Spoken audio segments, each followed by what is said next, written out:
எம்ஜிஆர் அவர்கள் முன் நின்ற பேய். ஜெயலலிதா வீட்டு கதவை தட்டிய பேய். என்ன நடந்தது வாங்க பார்க்கலாம். எம்ஜிஆர் அவர்கள் மூட நம்பிக்கை ஒளிப்பாளர். கடவுளை நம்புவார். பேய் பிசாசு பூதம் இது போன்ற மூட நம்பிக்கைகளை நம்ப மாட்டார். தன் படங்களில் கூட பேய் பிசாசுகளை பற்றி அதிகம் காட்சிகள் வைக்க மாட்டார். பாடல்கள் கூட மூட நம்பிக்கைகளை ஒழிக்கும் வண்ணம் பாடல் வைத்திருப்பார்.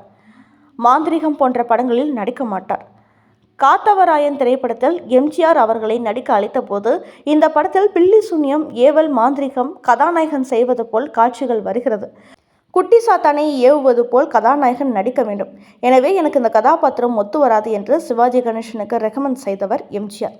அவர் இதுவரை படப்பிடிப்பு நேரிலோ பேய்களை கண்டதாக எந்த ஒரு பத்திரிகை செய்தியும் இல்லை.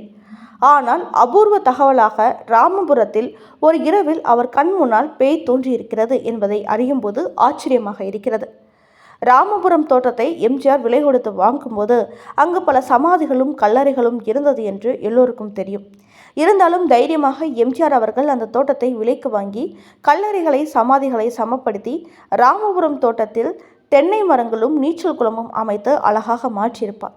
எம்ஜிஆர் அவர்கள் இரவில் எப்பொழுதும் சாப்பிட்டுவிட்டு தன் நாய்களை கூட்டிக் கொண்டு படுக்க போவதற்கு முன்னால் ஒரு ரவுண்ட் போய் வருவார் என்பது எல்லோருக்கும் தெரியும்.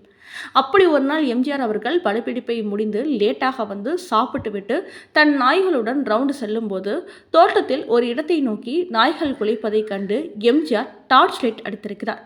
அந்த இடத்தில் ஏதோ ஒரு கரிய உருவம் நகர்வதை போல் தெரிய அது யாரோ ஒரு வேலைக்காரர்கள் தான் இரவு நேரத்தில் ஒதுங்க வந்திருப்பார்கள் என்று எம்ஜிஆர் நினைத்து கொண்டு அருகில் இருந்த வேலைக்காரர்களை அங்கு யார் இருக்கிறார்கள் என்று போய் பாருங்கள் என்றார். இருவரில் ஒருவர் ஓடி சென்று போய் பார்த்தார். பார்த்துவிட்டு அங்கு ஒன்றும் இல்லை தலைவரே என்று சொல்லிவிட்டு வந்துவிட்டார். அதோடு அந்த ரவுண்டை முடித்து கொண்டு வீட்டுக்கு வந்துவிட்டார். விடிந்ததும் ஒவ்வொரு வேலைக்காரர்களையும் அழைத்து எம்ஜிஆர் பேசினார். முடிவில் ஒன்றை தெரிந்து கொண்டார். அதை நினைத்து அவரே சிரித்து கொண்டார். மரம் அசைந்ததுதான் அந்த பேய் என்பதை உணர்ந்து கொண்டார். அதன் பிறகு ஜானகி அம்மாள் கேரளா சாமியார்கள் அழைத்து பூஜை நடத்தியது தனிக்கதை. இதில் எம்ஜிஆருக்கு உடன்பாடு இல்லை. முடிவில் பேய் பிசாசுகள் இல்லை என்பதை எம்ஜிஆர் உறுதி செய்து கொண்டார். அடுத்து ஜெயலலிதா. இவர் தன்னம்பிக்கையின் உச்சம். இவர் ஒரு அறிவுஜீவி. கடவுள் பூஜை இதெல்லாம் செய்தாலும் பேய் பிசாசு இவைகளை நம்ப மாட்டார்கள். ஆனாலும் இவரது வீட்டை பேய் கதவை தட்டியது என்று சொன்னால் நம்ப மாட்டீர்கள். என்ன நடந்தது வாங்க பார்க்கலாம். யார் நீ என்பது 1966 வெளிவந்த இந்திய தமிழ் மொழி உளவியல் த்ரில்லர் திரைப்படமாகும். இது சத்யம் இயக்கத்தில் மற்றும் PS வீரப்பா தயாரித்திருந்தார். இப்படத்தில் ஜெய்சங்கர் மற்றும் ஜெயலலிதா நடித்துள்ளனர். இது இந்தி படத்தின் வோ கவுந்தியின் ரீமேக். ஏப்ரல் 1966 வெளியான இந்த திரைப்படம் பாக்ஸ் ஆபீஸில் வெற்றி பெற்றது. மேலும் ஜெயலலிதா சிறந்த நடிகைக்கான மெட்ராஸ் பிலிம் ரசிகர்கள் சங்க விருதை வென்றார். இந்த படத்தில் ஜெயலலிதா அவர்கள் இரட்டை வேடத்தில் நடித்துள்ளார். இந்நிலையில் தமிழ் சினிமாவின் முதலில் ஒரு திகில் படம் வெற்றி பெற்றது என்றால் அது யார் நீ படம்தான். இப்படத்தில் ஜெயலலிதா பேய் படத்தில் அற்புதமாக நடித்திருப்பார். மயானத்தில் தானாக கதவு திறப்பது, வீட்டுக்குள் நுழையும் பேய், ஜெய்சங்கரை பயமுறுத்துவது, படத்தில் செல்லும் பொழுது அருகில் இருக்கும் ஜெயலலிதா கரையில் இருப்பது, இரவில் ஜெய்சங்கர் படுத்திருக்கும் பொழுது பேயாக வந்து ஜன்னல் வழியே ஜெய்சங்கரை பார்த்து வா என அழைத்து நடுக்காட்டுக்குள் அழைத்து செல்வது, இப்படி ஒவ்வொரு காட்சியும் திகிலடைய செய்யும்.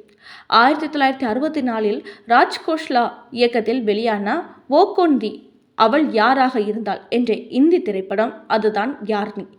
ஓகோந்தி என்ற இந்தி படம் யார்னி என்ற பெயரில் தமிழிலும், ஆமே எவரோ என்ற பெயரில் தெலுங்கிலும் மொழிமாற்றம் செய்யப்பட்டது. ஒரே உருவம் கொண்ட 2 பெண்களை மர்மமான சூழலில் மாறி சந்திக்கும் நாயகன் குழப்பத்தின் உச்சிக்கு தள்ளப்படுகிறான். படித்த மருத்துவரான அவன் குழப்பத்தை போக்கி அவனை தன்மயப்படுத்தும் காட்சிக்காக எழுதப்பட்ட பாடல் இது. காட்சிக்கு மிகவும் பொருத்தமாக இருப்பதுடன் காட்சியின் பின்புலம் தாண்டியும் வாழ்க்கை நிலையை அழகாக படம் பிடித்து காட்டுகிறது. பின்னணியில் ஒலிக்கும் வயலின் இசை உட்பட அனைத்து இசை அம்சங்களும் தமிழில் அப்படியே தக்க வைக்கப்பட்டுள்ளன. ஹிந்தி நடிகை சாதனாவுக்கு இணையான அழகுடைய ஜெயலலிதா, மர்மமான விட்டேத்தியான பார்வையை நன்றாக வெளிப்படுத்தும் மனோஜ்குமாருக்கு இணையான ஜெய்சங்கர் ஆகியவை இப்படத்தின் தமிழ் வடிவான யார்னி படத்தின் சிறப்பம்சங்கள். இப்படத்தின் படப்பிடிப்பு சிம்லாவில் இரவு நேரங்களில் படமாக்கப்பட்டது. அப்பொழுது ஜெயலலிதாவிடம் ஜெய்சங்கர் காமெடியாக பல பேய் கதைகள் சொல்லி பயமுறுத்துவாராம். ஆனாலும் ஜெயலலிதா சிரித்து கொண்டு போய்விடுவார். ஒரு நாள் படப்பிடிப்பை முடித்துக்கொண்டு இரவில் தூங்கும்போது கதவு தட்டப்படும் சத்தம் 1 மணிக்கு கேட்டதாக ஜெயலலிதா அவர்கள் உடனிருந்த பெண்மணி கூற, அதற்கு நீ ஸ்பாட்டில் பார்த்த பிரம்மை என்று சொல்லி கடந்து போய்விட்டார். அடுத்த நாள் காலையில் ஜெய்சங்கரிடம் ஜெயலலிதா இது பற்றி சொல்லியிருக்கிறார். அதை ஜெய்சங்கர் எடுத்துக்கொள்ளாமல் வேறு ஏதாவது காரணங்களை சொல்லி ஜெயலலிதா மனதை திசை திருப்பினார். ஜெய்சங்கர் இப்படி அந்த படம் முடியும் வரை பல பேர் துணை நடிகர்கள் நடித்த பிரபலமான நடிகர்கள் அனைவரும் பேயால் மிரட்டப்பட்டனர் என்ற ஒரு செய்தி 1966ஆம் ஆண்டில் பரபரப்பாக பேசப்பட்டது. இதுவரை வந்த பேய் படங்களில் உச்சம் என்ற இந்த படத்தை சொல்லலாம். இப்பொழுது கூட நீங்கள் இணையத்தில் தேடி இந்த படத்தை இரவில் தனியாக பார்த்தால் நிச்சயம் பயப்படுவீர்கள். எனவே பேய் பிசாசு என்பது வெறும் கட்டுக்கதை.